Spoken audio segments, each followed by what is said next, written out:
Hey, everybody. Long time no see for anybody who maybe follows any of the normal stuff that I do on YouTube.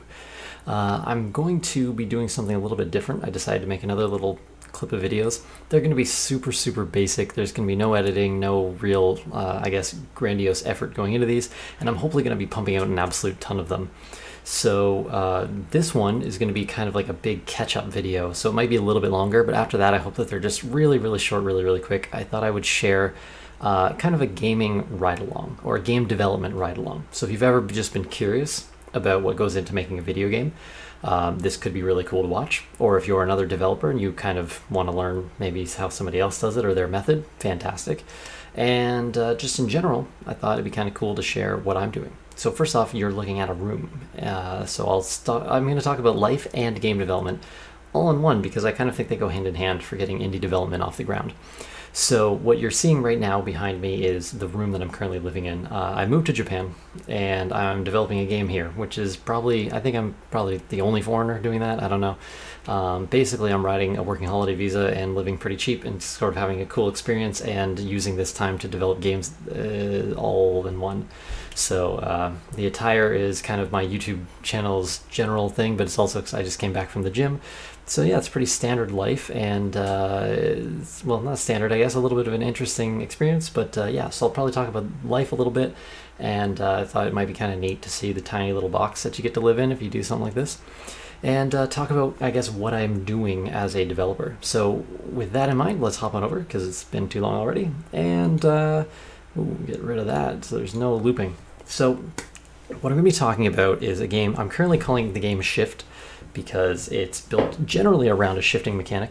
So I'm going to apologize in advance. I know the microphone is picking up the mouse clicks fairly loudly, but there's not a lot of great solutions to that when you're using a condenser microphone. So hopefully everything sounds okay, and you guys can kind of enjoy getting a look at what I'm putting together right now.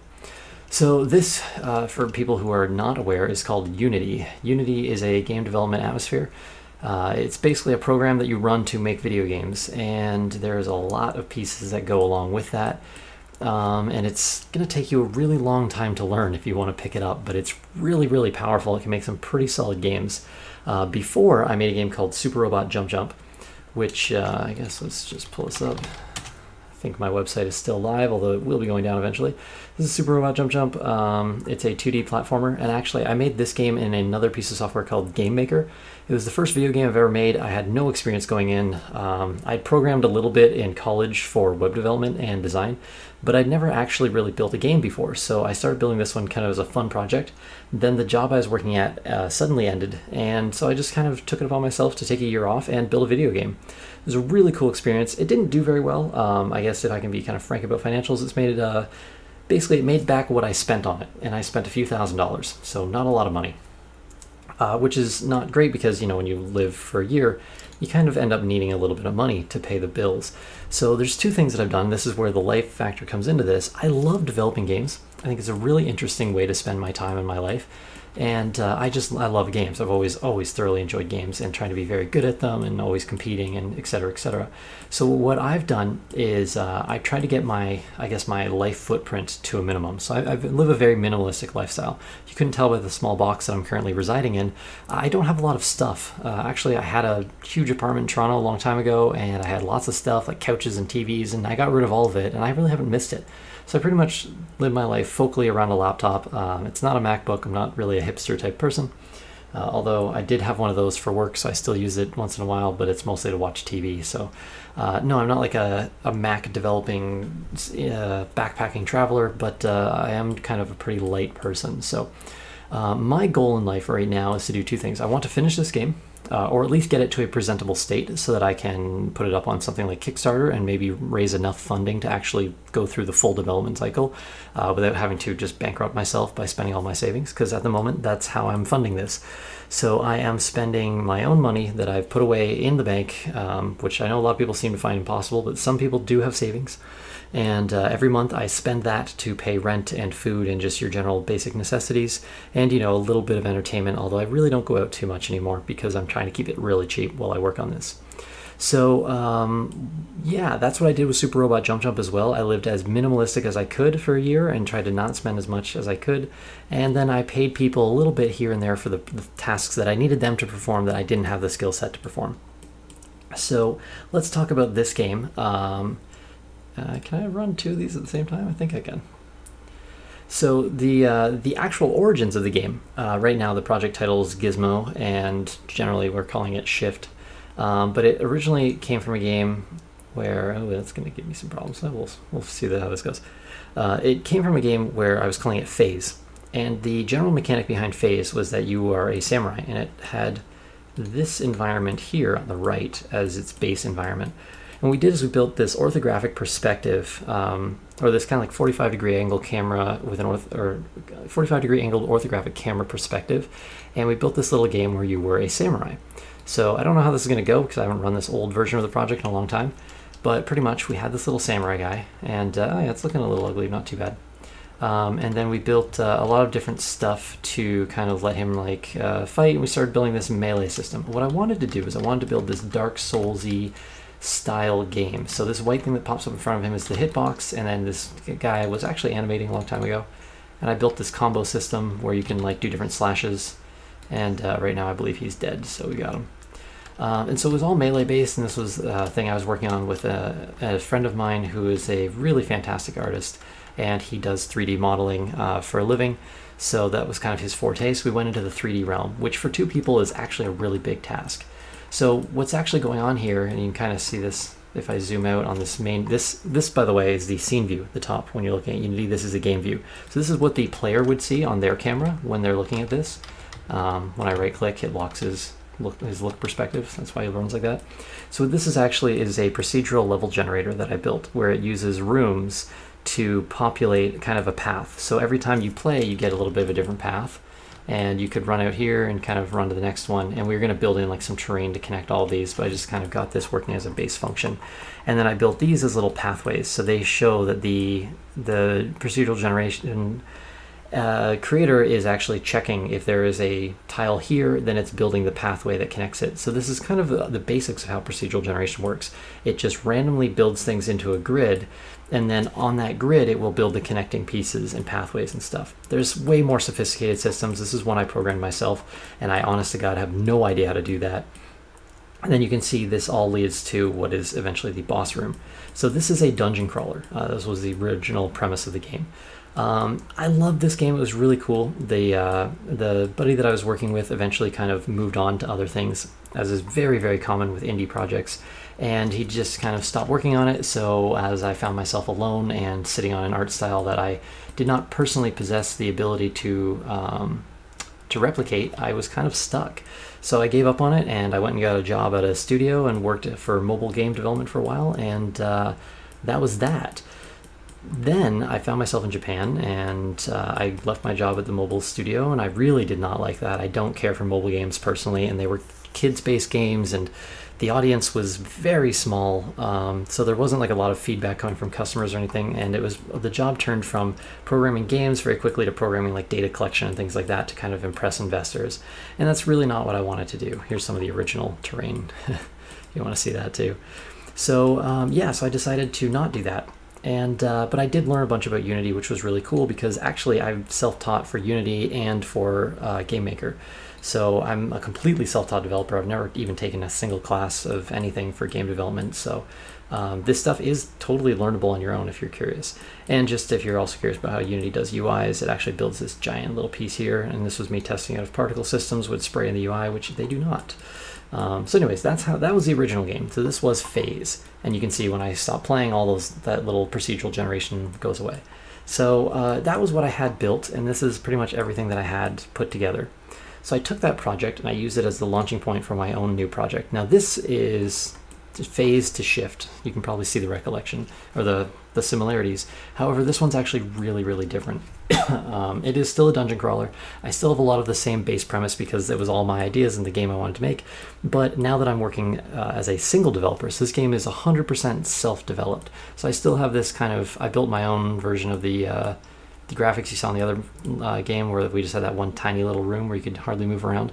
So I built my own version of that, and I used that for a little while. Then I built a sand golem that we've put in here, and so he needed kind of a sandy environment. He looked really out of place on top of all this kind of patchy first pass grass stuff that we had. And yeah, so that's kind of what I've been working on now. So what I'm going to go over, this, as I said, this is going to get long because this is an introduction to what's going on. So what I'm going to go over today is just kind of all the little stuff that's gone into the game, and this is going to be your ride along for game development. So first things first, when you're developing a game, it's really, really good to use something to kind of keep all your tasks in place. I'm using, is it already open? Here it is.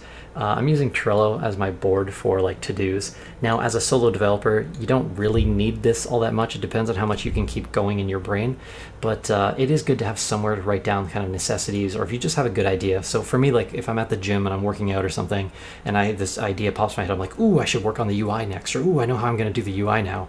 Then I try to make sure that I add that in and just write it in here, because then when I'm not sure what to do, because despite the fact that a video game has a million things to do, you'll find yourself sometimes thinking, I have no idea what to do next. I know there's a year of work ahead of me, but I literally can't choose the next step. So Trello is a good website for that. There's also Asana, or really you can just use a notepad beside your computer, whatever works for you. So this is currently the setup of the game. I've been working on this for maybe a month and a half to 2 months now. And as I said, we had this to begin with, but now this is actually all gone. I don't use any of this except for the rock formation underneath. So thank you very much to Alan for letting me still use some of his assets, even though he's moved on to other projects, and everything else is now kind of something I've created. So what I'm going to do is I'll show you just the general basics of how the game works, and then I'll talk about some of the cool stuff that's getting built in. So what I just did there is I grabbed the player in the Unity kind of overworld, and then I dragged his transform location. I put him in here.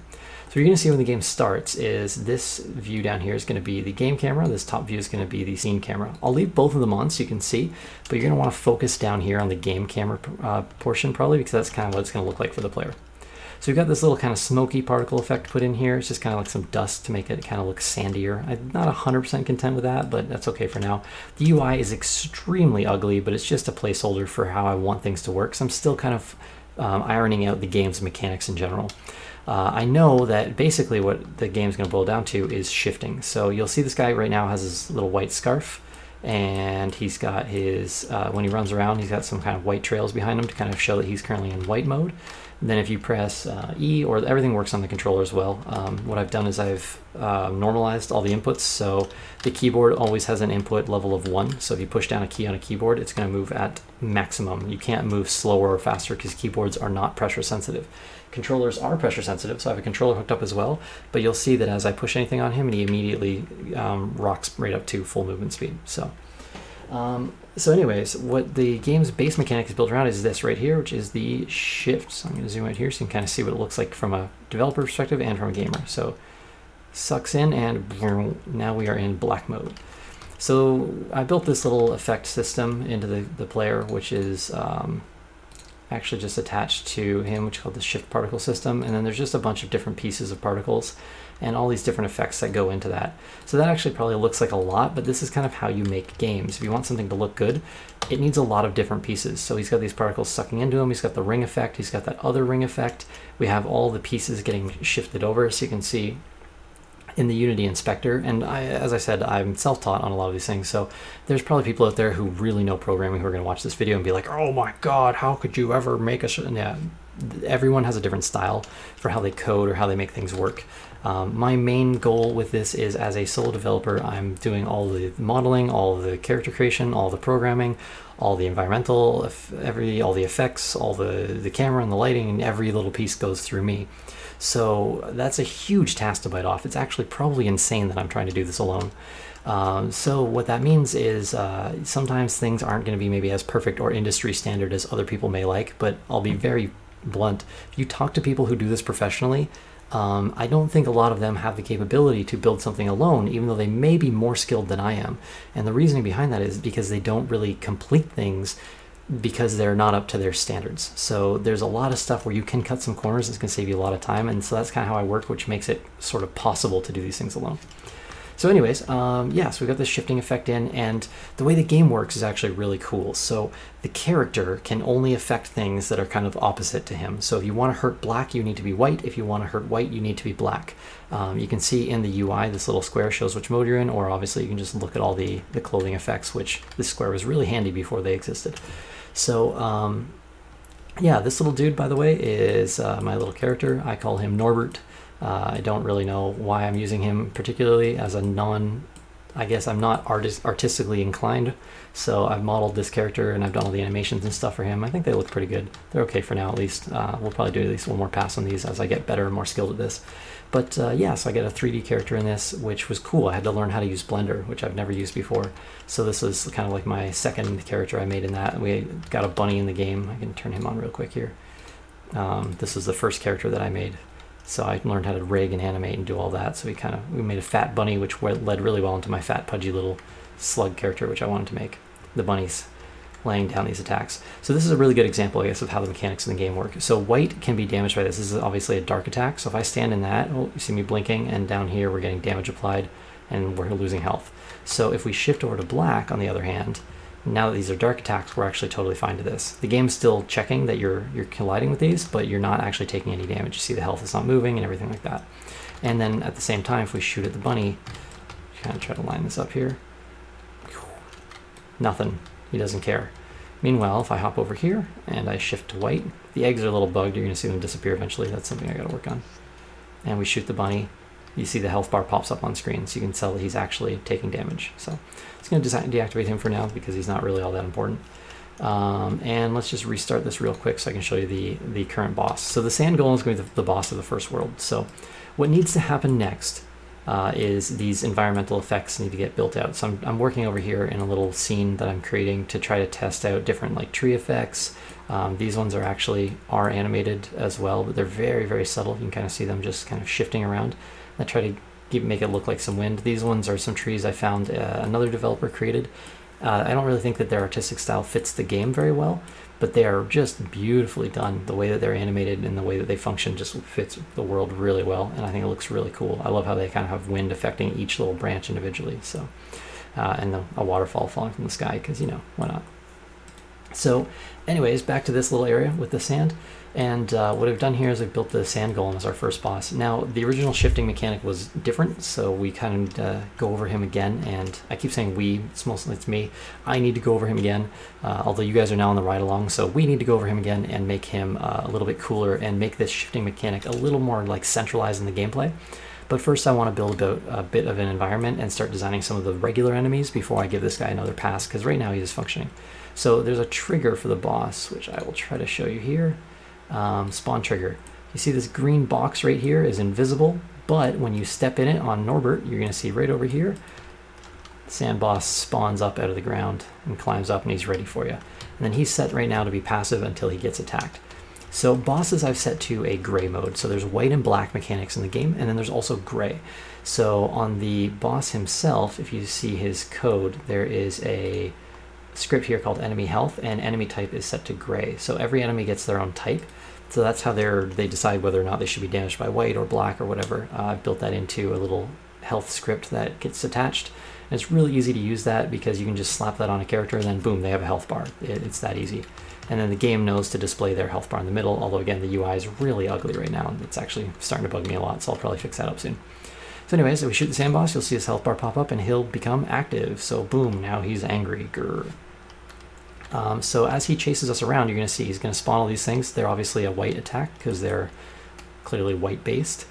And then his body has these little droplets. I'm going to maximize this so you can see better. So as he chases me around, his body's going to start having these little bubbles pop up on it. And this particle effect is to show you that he's about to do his little pulse attack. And that pulse attack is gray because it has a gray base. So you take damage if you are white or black to that gray attack. So anyways, let's fight the boss a little bit. So I might have done this a few times, so it's pretty easy for me. But this is just showing you all the current status of the game and where everything's at. So that's why this one's going to be crazy long, because I should have thought to make this video series a long time ago. Right click or one of the trigger buttons on the controller will actually lock your facing direction so you can move around.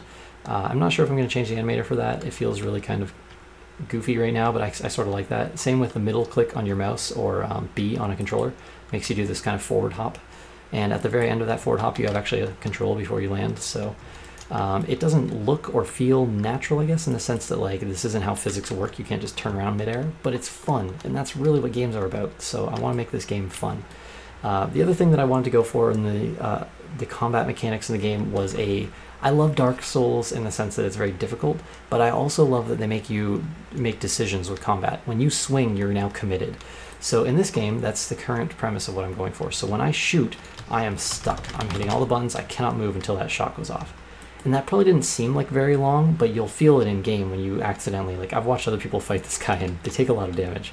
So I'm going to make it look easier than it is. All these little particle systems, by the way, to make the shot spawn are really important to just give a game that like kind of more solid feel.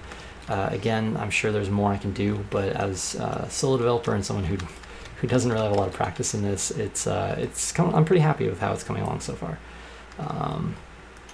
Even the sand guy, I made a little skin sand mesh thing, and then I've got a little script running that kind of like shuffles the mesh around on his body, which gives him this kind of like shifty sand effect.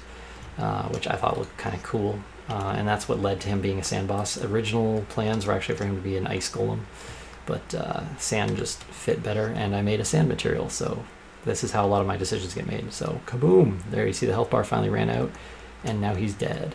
The other thing I've left in the game is his colliders are still active, so you can run inside of him and like kind of spin around and stuff, which is sort of fun. And there's not a lot of drag or anything, so his body will go around. And again, I don't know, it's really not super professional, but it's fun, and I really think that that's what indie games are all about.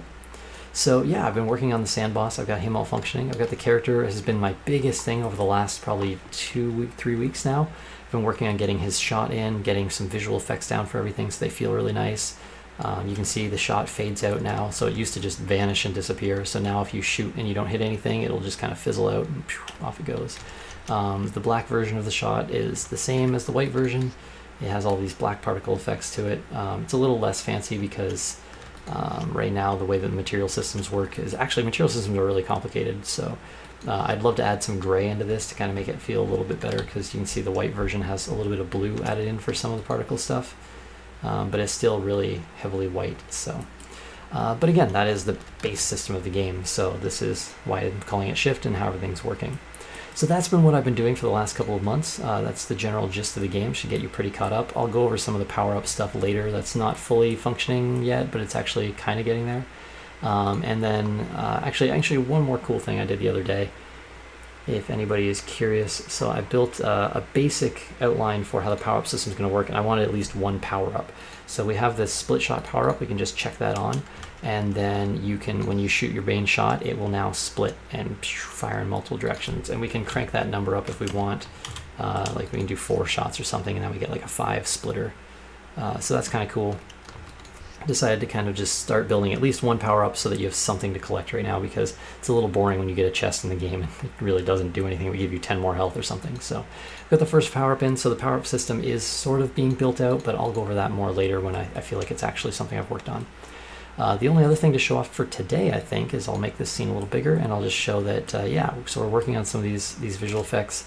What I'm thinking of doing, because environmental assets are actually a huge time sink to create, and as a solo developer I really don't have, I need to pick and choose my battles. So I did all the modeling and animation, everything, and all the texturing for this character to give him like these kind of like little scaly effects and stuff on his skin, and give him these little like yin-yang patterns all over his body to kind of make him look cool. So that was like a huge task to do on my own, and I realized like I really don't have time to draw every tree and every rock. So what I'm probably going to do is I'm going to use a base asset pack for environment. I'll probably put a couple of weeks of time into trying to make that look nice and pretty, and I'll lay out the first level. I'll just hard code it, so we won't have any sort of procedural generation on this particular version of the game. And then hopefully I can show one floor. My goal is to have one floor. This guy will be a much more fleshed out boss with way more mechanics, and then have a bunch of enemies along the way, and then a power-up system in the game. And if I can get all of that put together in about 4 or 5 months, that should be hopefully enough to kind of start letting the world see the game, aside from these videos, which I just decided today to start making, which is why you're getting so much at once. And then, yeah, I'm trying to work on some of these effects. I built like a little sun ray effect, because the way the camera's lined up, you can't just use Unity sun rays because you can't look up at the sun. So yeah, I have this kind of an effect going in. These trees I thought fit the game's art pretty well. So this is a model that I grabbed that was just like kind of a sampler. By the way, if you're an artist and you're ever considering making Unity packs, please provide a sample for free.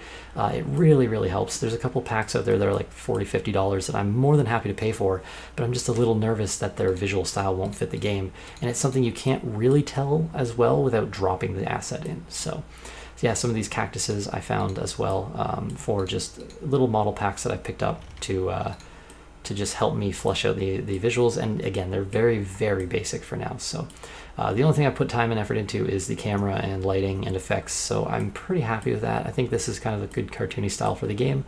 And I like Norbert as much as he's a little bit of an odd character. He's kind of this pudgy little slug fellow that I just kind of like. So that is currently the status of the game. And yeah, so the next thing that hopefully I'll be able to show you in the next video, I'll try to make one of these a day, if not every other day. So they'll be really quick. Those will be kind of something like, here's what I did today. So yeah, that shift effect went in the other day, and this is the current environmental status. So future videos, hopefully every time you look at this, it'll get cooler by the day. So yeah, thanks for watching. Here, I'll turn myself back on for a second so I can say bye properly. And yeah, if you find this interesting at all, please subscribe, follow along. I know this YouTube channel used to be very video game playing centric, but because I'm developing games right now, that's what you're getting. So hope you enjoy.